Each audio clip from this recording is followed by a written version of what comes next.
sometimes we kind of avoid the fact that if the system's failing, it's most likely going to be you or a change in the market conditions, or you shouldn't have been trading the system in the first place.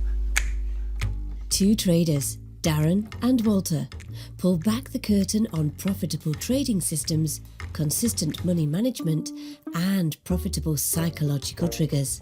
Welcome to the Two Traders Podcast. Welcome to the Two Traders Podcast. It's Walter here, and I've got Darren on the line. Hello, Darren. Good evening, Walter. So I've got this idea, and it came from a book called The Intuitive Trader, and I'm going to post a link to this in the show notes for this episode so that you guys can check out the book if you want. But this is actually not even in the book. It's from the preface in the book, and the idea here is that I'll read you a quote here. It says, "Too often, traders lose sight of the key to success in trading. They convince themselves that success can be found in a head and shoulders pattern or a black box system, the more expensive the better, or over the daily hotline or the latest trading guru. What these traders are forgetting or choosing to ignore is that successful trading begins and ends with self-awareness. And most traders, particularly novices, resist this notion." So what are your thoughts on that? Because I think that brings up a whole huge pile of ideas. Yeah, I agree with this on one level. This idea of self-awareness is really important because you need to know what your weaknesses are, where you're going to make your mistakes. The only conflict I have with this is algo traders and very systematic traders. How are they using their self-awareness in that type of trading? Well, yeah. Well, can I take a stab at this? Yeah, go for it. Yeah. Well, like for example, Mark Fletcher is in our forum, and he runs algo trades, algorithms are trading for him. He's a really good programmer and kind of expensive, but he's really, he's good, and he and I used to have this debate. I would argue that all traders are discretionary traders in the end because they manage their algos. Even if they're not actually physically taking the trades, they're managing their algos. And he used to argue the other side. Now he's come to my point of view because he's found himself managing his algos. So I guess when you're an algo trader, the management is different. So it's a different type of discretion. It's not a discretion in sort of when I'm going to buy and sell because that's all been coded up and it's in the program. But the discretion comes in and the idea of when do I turn it off? When has the market moved? When has it become too weird? When is it, this news that's come out has ruined my system or is not going to make it a favorable market? So they're doing a lot of managing. If you talk to real algo traders, they'll tell you that it's a different type of work. They're always watching to making sure that it's chugging along, making sure the server is up and they're making sure everything's going and the backups and this and that, everything's happening. And then they also, in a moment of truth, will admit that they have to decide when to turn them on and off. So to me, that's kind of where that's where their work is, isn't it? And that's where their intuition comes in.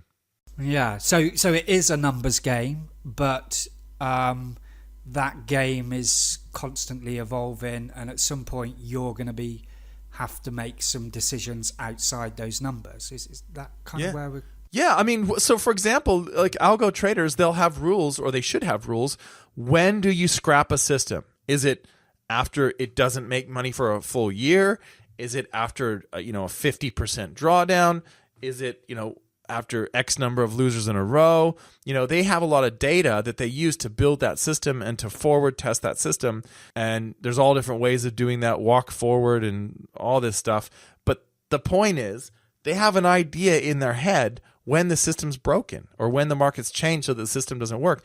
And so what is that? What's that line in the sand for the algo trader? So I think, they'll tell you that systems go bad and that they have to break it. They have to turn it off or use some discretion. Oh, the election's coming, I'm going to turn it off. I don't know who's going to win in France or in the US or in the UK or whatever it is. These guys, they still step in front of their systems, even though they'll tell you that the reason why they're an algo trader is to remove emotion from the equation. Well, I hate to say it, but they still have to deal with emotion. So what does that mean? How do you become a better trader by becoming more self-aware? Yeah, That's kind of the core idea, I guess, for this episode. I know you're a big fan of journaling, right?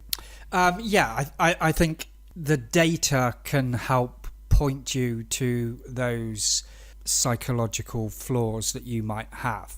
So, for instance, if your average risk to reward is less than the system you tested, then that journaling might point you towards that, and that might lead you to realize that perhaps you're closing all your trades just before they hit TP or something like that, and you kind of gloss over that fact.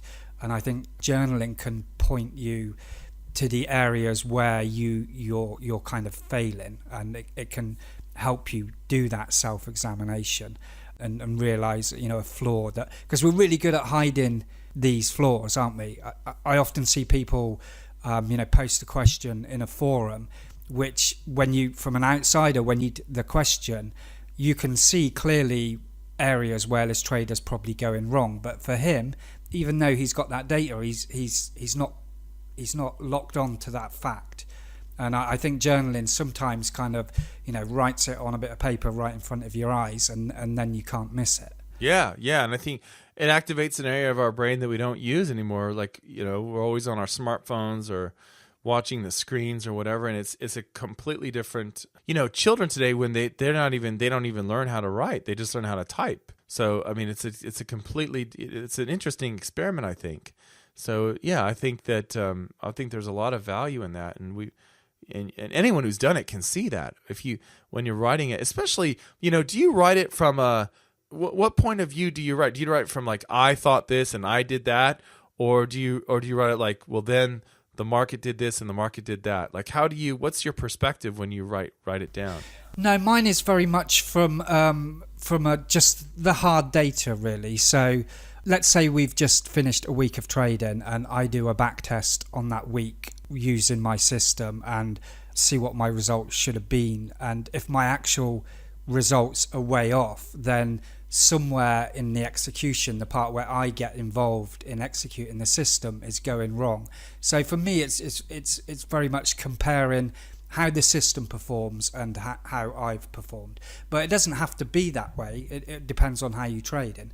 And if your system is more analytical and uses more discretion, and you're having to analyze a market condition, and you're making mistakes, then describing how you were feeling and why you made the decisions you did would be of more use to that sort of trade. Yeah, absolutely. One of the things that fascinates me about the way you trade is hedging. So I guess I should probably leave that for another episode. But is that part of your, when you're taking record, is that part of the record? Like, okay, I hedged here and this is what the result was and that sort of thing? No, because the market decides if I hedge or not. So that's not something that I'm making a decision in. So really, I'm looking at the elements where my decisions make a difference. And that generally is when I decide to take profit. The exit. The exit. Yeah, it's the exit for me. And so if you get stopped out, that's not really a decision. It's the market's decided to hit your stop loss. Yes. Yeah, that's just an inevitable part of the way I trade, and likewise the hedging. So that's all very mechanical for me. The only bit really I'm making a decision on is the actual management of the trade, because I don't like to pick a direction. I like to work on the premise that the market's going to move, and when it does, I'm in a trade, and then it's how I manage that trade that decides. So whether it's long or short doesn't bother me. Yeah. Okay. And what's interesting is, like, you wouldn't. There's no element of, well, the market's been really choppy and hasn't moved very fast recently, so it's due for a breakout. That's not really part of your, it's coming, you just don't know when, so you just keep going, just keep chopping. Essentially, yeah. It's that movement and then consolidation and movement that I try to capitalize on. But, it should be said that I've come to trade that way because of some self-examination, because I realized that being analytical about the direction or particular setups that I want to take or not take didn't really work for me. You know, I tried to make it work for me, but it didn't fit with my personality, and I discovered that, and because of that, that's why I started trading in a different manner. So, you know, it is this idea of finding out what you're good at and what you're bad at that has kind of led me to trade the way I am, and I think that's kind of what he's getting at here, isn't it? Yeah. And so my question for you is there something that you recognized in yourself? Like, was it like a conscious belief, like, look, you can't really pick the market, you just got to be in when the market's moving? Like, is it that was the core thing, that core awareness of that idea that was so strong that led you to trade the way you do? Or were there more subtle elements that you noticed in your trading? You said, well, I keep doing this, maybe I should do that. Yeah, I mean, it was fairly obvious, but it was fairly obvious I was making the same mistake over and over again. And even when I was aware that this is a problem I have, I was still making the mistake. So I almost physically couldn't stop myself making that mistake. So I discovered a flaw in my personality gelling with a particular way of trading. So rather than try and remove that, I tried to work with it and say, okay, well, this is the element I have trouble with. Can I make an edge from trading without using that at all? And that's how I approached the problem. So rather than trying to change myself, I tried to get a strategy that fitted my personality better. Yeah, that's interesting. Does that make sense? Yeah, no, that makes sense. So it was sort of like going with you were naturally kept bending that way anyway. So you just kind of go with it. Yeah. Yeah. I mean, it's hard to do because generally everyone says you have to trade in an analytical, directional way. You have to look at what's happened, make assumptions from that, assume what the direction is going to be and how far it's going to go, and that's how you trade. And I'm not saying that's the only way of trading that's out there, but I'd say the majority of trading is based around that core concept. And it's very difficult to say, well, there must be other ways of making profit in the market. And for me, switching to a line chart, because it's something that you used to do a lot, did make me look at it a bit different. And I think I was kind of it's quite easy to get dazzled by the candles, and you kind of start reading more into them than there is there. And I'm not saying they can't be used to trade successfully, but for me, that was a negative, and I needed to find an edge somewhere else in the market, basically. Yeah. No, it makes perfect sense. So, see, one of the things that's interesting to me about this is that there are two levels. When you say that success, like the quote that we were sort of basing this episode on, is successful trading begins and ends with self-awareness. Well, I would ask, what type of awareness are we talking about here? Because there is this idea in psychology that we have these subconscious thoughts, and it's not only an idea, but we've seen this sort of thing measured in the laboratory, where the lab technician knows 6 seconds before you make a decision what you're going to do. The reason why is because he sees it flash up on your brain, with the functional MRI. So these sorts of things. So there are some decisions or some influences and some directions that we move. And later on, we come up with, the theory is that later on we come up with the reasons why we did it, but really it was something else, something completely else. It's because, grandma dropped you when you were 2 or something. You know what I mean? Like that's why you keep closing your trades too early, this idea. So what do you think about that? I know we've talked about this before, and I'm a big proponent of working on your subconscious and trying to stuff some good stuff in there instead of just letting it be whatever happened to you when you were growing up and just kind of going with that. So I'm just curious, where are your thoughts on that? Because we've talked about this in the past, but is that something that you sort of encompass in the self-awareness category? Yeah, definitely. And it's a long way off being an expert on that subject, and from my own personal experience, I believe that to be true. And when you see that people cannot copy a successful trader's way of trading and also be successful, I'm not saying they can't, but many people find it difficult to copy a trader that's doing really well. Even if they know his system, then there has to be something else going on, because if you look at the black and white of it, most of these systems are pretty straightforward and simple. In the drawn out execution over time, where these personal biases and our personalities are going to play out. That's not obvious when someone's teaching you a system, or you're reading a thread about a system. You don't really experience it then. It's in the drawn out weeks of trading it that your personality is going to start to play out and affect it.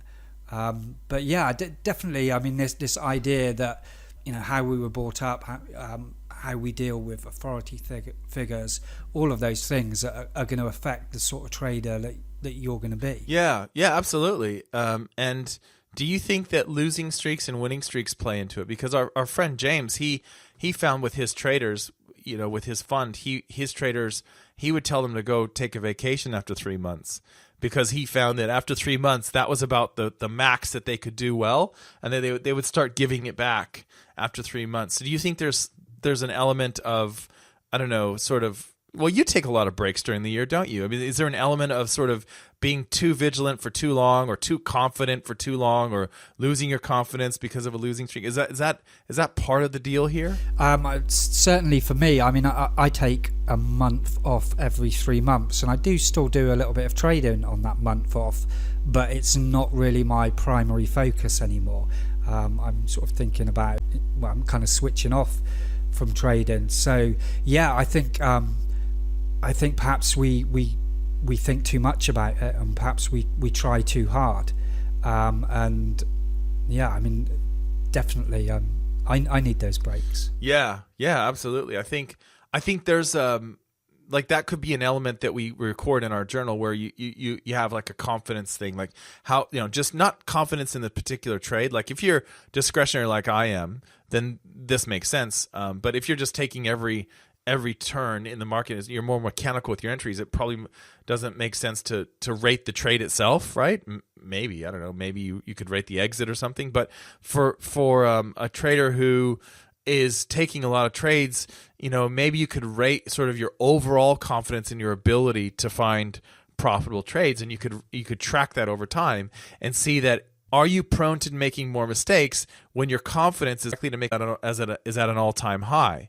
You've had a few winners, you've made some money over the last 2 weeks. Now, are you more likely to make a mistake, or is it just reversion to the mean in terms of the market's going to give you a few losers now? Is it not? Does it have nothing to do with you, but instead it's actually just a statistical anomaly? That all of this is really interesting. Yeah, I think when people lose confidence as well, they tend to lose confidence or put it onto their system. So they see the system as being the element that's failing, which is probably rarely the case, because if the system was failing, then it would have failed in back testing, and probably wouldn't have worked up to that point. And so yeah, I think sometimes we kind of avoid the fact that if the system's failing, it's most likely going to be you or a change in the market conditions, or you shouldn't have been trading the system in the first place.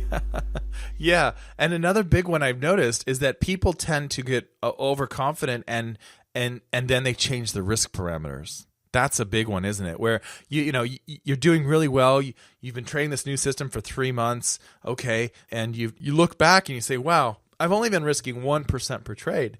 If I had been risking 2%, look at how much more money I would have made. So, of course, then they switch to the 2% risk, and that's when they hit the losing streak. But that's another thing, isn't it? Where you're tweaking it. You're not really trading what you set out to trade and that comes into the risk levers that we fiddle with. I think that's also an interesting way where being aware of the fact that you're getting really confident now and you want to take twice the risk. Yeah.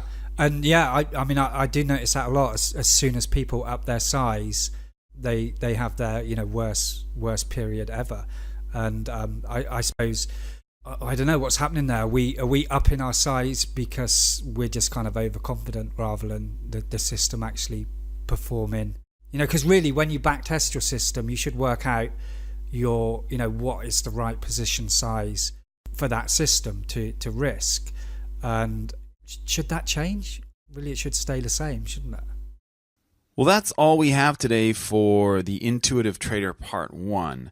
But in the next episode, Part 2 of the Intuitive Trader here at Two Traders Podcast, you're going to hear about why the first $100 million account is different for almost all traders, and it has nothing to do with the liquidity available to you as a trader. You'll also see 3 ways to improve your trading psychology in the next episode, Part 2. Why most trading forums have this type of psychology subsection in the forum. It's almost universal. How you can tell what trading stage you are in by simply looking at this one thing. Darren will show you why most traders are wrong in estimating this critical aspect of your trading. And there are 2 authors that you should definitely be aware of if this episode highlights some interesting concepts for you. So we will reveal those as well in Part 2. So I hope to see you in the next episode, episode 93 of the Two Traders Podcast. See you soon.